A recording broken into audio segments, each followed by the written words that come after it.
With conscientious efforts and determination, Minister of Youth and Sports Sunday Dare continues to take the bull by the horn by meeting with the youth of this country and finding lasting solutions to factors responsible for the recent EndSARS protest, which led to loss of lives and properties, and re-emphasized the 25 opportunities provided by the government for the youth to tap into. In the recent virtual town hall meeting, which held in attendance the Minister of Women Affairs, Pauline Tallen, and Minister of State for Labour and Employment, Festus Keyamo, and over 20,000 youths monitoring and participating through virtual means, Facebook, YouTube, and Twitter, deliberated on factors responsible for where we are and solutions. Speaking at the virtual town hall meeting, some of the youth raised questions about the makeup of judicial panel to investigate police brutality, information dissemination, need to keep the conversation going, and how to meet the demands of Nigerian youth. If what used to take 3 days to respond, we need to cut it down to 3 hours. We need to develop a new model for communication. What transpired recently is a function of clustered, congealed emotions. They've been suppressed. We need to come together to a round table. This conversation is needed, is timely. We need to have this on a regular basis. It's not because of EndSARS protest. It has to be ongoing. See, the issue of communication, the issue of information dissemination is so low, And because it's so low, we only give information, we don't give more of modalities. A whole lot of us do not understand what it is to be Nigerian anymore, because there's clearly a divide between what we've been told all our lives, our national anthem, our pledge. Everything is just different. I'm scared because of SARS and everything going on. So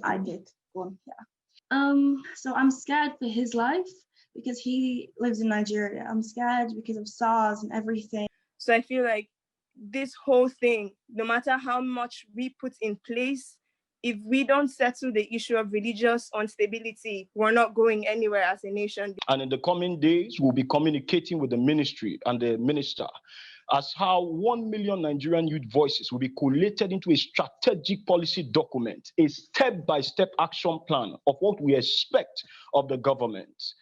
Minister of Women Affairs Pauline Tallen said that ministry will continue to work with relevant stakeholders, youth and sports ministry in meeting the demand of teeming Nigerian youth.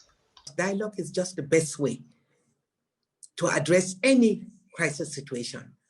And I want to reassure you that Mr. President is a true father. He feels your pains. All of us are really, really taken aback with the unfortunate instance that has happened in Lagos, even Abuja, Jos, and Edo. That will be looked into, and whoever is found will be appropriately dealt with. Minister of State for Labour and Employment, Festus Keyamo, wants Nigerian youth to have trust in the capability of the administration to carry out all their demands. The President encouraged and signed into law the Police Reform Act. The President also, about 2 years ago, substantially raised the salaries of policemen.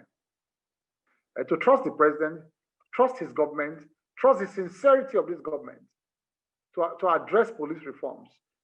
I know that there's a trust deficit between government and the people, but that has always been in the past. It has always been in the past. Give this President a chance to do what he said he wants to do, and I think we'll all be better off for it. Minister of Youth and Sports Sunday Dare said the president has shown sign of intent with punishment being meted out to police officers who violated the code of their profession while creating new vistas of opportunity for our youth. We need probes to occur, we need prosecution, and we need justice. 36 officers have been retired, about 7 have undergone ordinary trial. Ogun State Governor has listed about 11 that will be tried for violations during the protest. Lagos State Governor this morning has also listed over a dozen, and we want to expect that with vigilance, we get every state to do the needful. That is part of the demands of the Nigerian youth. That is what the Nigerian government and the President Muhammadu Buhari has committed to. As we speak, there are 25 youth-focused programs scattered in about 7 ministries and 9 MDAs. We're collecting all that together, and we're going to provide a pathway to onboard most of our youth. The Youth Town Hall meeting is meant to bridge the gap between Nigerian youth and the federal government through constant conversation with major stakeholders in the country to help provide a veritable ground for our youth to thrive. Tolulope Oguntimehin, ITV News, Abuja.